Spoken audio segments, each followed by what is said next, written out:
Badan Perlindungan Pekerja Migran Indonesia atau BP2MI berhasil mencegah upaya keberangkatan 10 calon pekerja migran ilegal di Bandara Soekarno-Hatta, Tangerang.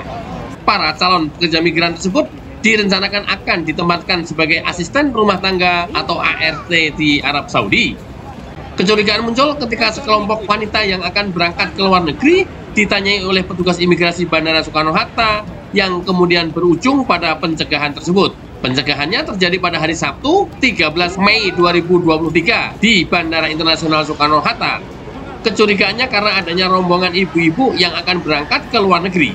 Lalu pihak kami bersama petugas imigrasi Bandara Soekarno-Hatta menghentikan dan menanyakan tujuan perjalanan mereka, ujar Rinardi selaku Sekretaris Utama BP2MI di shelter P4MI Kota Tangerang Selasa 16 Mei 2023.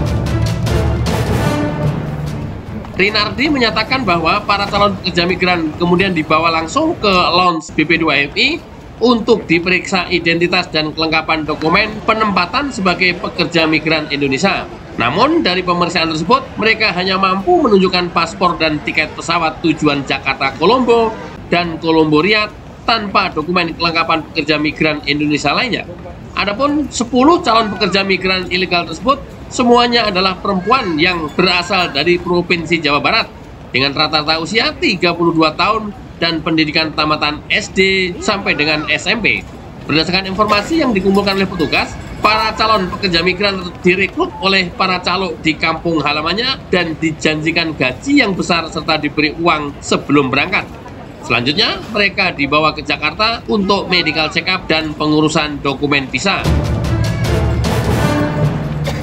Rinardi menjelaskan bahwa para calon pekerja migran tersebut diarahkan oleh para calo untuk menjawab tujuan perjalanan untuk jalan-jalan atau liburan jika ditanya di bandara oleh petugas imigrasi bandara.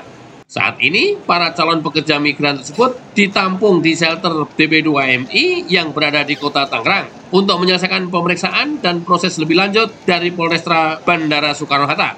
Kepala Kantor Imigrasi Kelas 1 khusus TPI Soekarno-Hatta, Muhammad Tito Andrianto mengatakan, hingga 16 Mei 2023, pihaknya telah menunda keberangkatan calon pekerja migran Indonesia secara non-prosedural sebanyak 1.662 selama periode Januari hingga Mei 2023.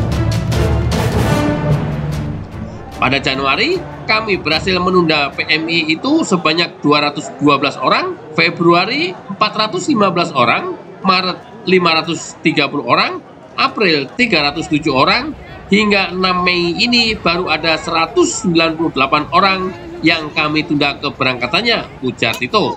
Tito juga menghimbau agar masyarakat yang ingin bekerja ke luar negeri untuk bekerja agar melengkapi dokumen yang sesuai dengan prosedur yang telah diatur oleh Undang-Undang Nomor 18 Tahun 2017 tentang Perlindungan Pekerja Migran Indonesia. Informasi dikutip dari berbagai media massa. Kami tak bosan-bosan mengingatkan untuk tidak sekali-kali berangkat ke luar negeri secara ilegal. Sudah banyak korban pada saat sampai ke negara penempatan akhirnya terlantar atau mendapat perlakuan tidak manusiawi dari majikannya. Bagaimana menurut Anda? Tuliskan di kolom komentar.